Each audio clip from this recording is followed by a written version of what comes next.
একটা পরিবর্তনের আকাঙ্ক্ষার কারণেই তো জুলাইটা তৈরি হয়েছে। এবং আপনি দেখেন আজকে ফেব্রুয়ারি মাস চলছে, মহান শহীদ ভাষা শহীদদের প্রতি শ্রদ্ধা জানাই। তারাও কিন্তু পরিবর্তনের জন্য, বদলে যাওয়ার জন্যই কিন্তু জীবনটা দিয়েছিলেন। মাতৃভাষার উপরে যেই নিপীড়ন নেমে এসেছিল এবং অসম্মান, অপমান, সেই তার বিরুদ্ধেই কিন্তু ফুঁসে উঠেছিল মানুষ এবং রক্ত দিয়ে কিন্তু মাতৃভাষার মর্যাদাকে প্রতিষ্ঠা করেছে এবং সেটা বিশ্ব সভ্যতার অংশ হয়েছে এখন। সেটাও কিন্তু একটা বদলে যাওয়ারই ইতিহাস এবং একটা নতুন ঐতিহ্য তারা তৈরি করেছেন।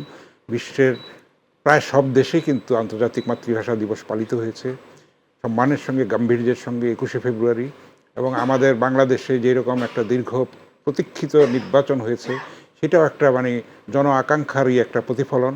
শান্তিপূর্ণ একটা নির্বাচন, গণতন্ত্রের পথে অভিযাত্রা এবং জুলাই চেতনা, যেটা বৈষম্য বিরোধী একটা বাংলাদেশ গড়ে তোলা, মুক্ত চিন্তার একটা বাংলাদেশ গড়ে তোলা, অসাম্প্রদায়িক মুক্তিযুদ্ধের চেতনা লালিত, শান্তিপূর্ণ একটা স্থিতিশীল এবং সব দেশের সঙ্গে বন্ধুত্বপূর্ণ, সমমর্যাদার ভিত্তিতে বন্ধুত্বপূর্ণ একটা সম্পর্কের যেই প্রত্যাশা, সেইটার ভিত্তিতেই কিন্তু এই আন্দোলনটা হয়েছে এবং আমাদের নির্বাচনটা হয়েছে। আমরা গণতান্ত্রিক অভিযাত্রার মধ্যে আছি। আমরা এটাকে সংহত করব। অবশ্যই আমরা ইতিবাচক দিকে গুণগত পরিবর্তন আমরা সাধন করব এবং বদলে আমরা অবশ্যই যাব। সেটা ভালোর জন্য বদলাবো। আমরা যেরকম অতীতে আমরা নিষ্পেষণ দেখেছি, স্বৈর শাসন দেখেছি, সেটা থেকে আমরা মুক্ত চিন্তার মধ্যে প্রবেশ করব এবং একটা শান্তিপূর্ণ সহাবস্থানের সব ধর্মের, সব বর্ণের মানুষ সবাই মিলে একটা আমরা বাংলাদেশ গড়ে তুলব, একটা স্বপ্নের বাংলাদেশ গড়ে তুলব। সেটাই আমাদের প্রত্যাশা এবং সেটা অন্তহীন, বদলে যাওয়াটা কিন্তু অন্তহীন প্রক্রিয়া।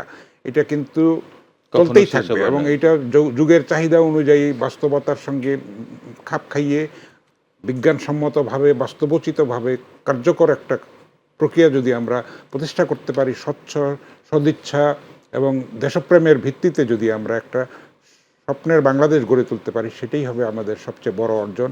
একটা প্রগতিশীল বাংলাদেশ আমরা চাই, ধর্মান্ধতা থেকে মুক্ত, গোঁড়ামি থেকে মুক্ত এবং মুক্ত চিন্তার একটা স্বাধীন একটা পরিবেশ। সেখানে আমরা দায়িত্বশীল নাগরিকের ভূমিকা পালন করব।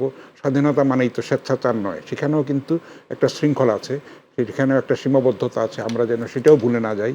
আমরা অরাজকতা, হানাহানি, বিদ্বেষ থেকে মুক্ত হয়ে, হিংসা বিদ্বেষ থেকে মুক্ত হয়ে আমরা যেন পারস্পরিক একটা আস্থার জায়গা তৈরি করতে পারি, একটা ধৈর্যের, সহিষ্ণুতার একটা সংস্কৃতি যেন গড়ে তুলতে পারি।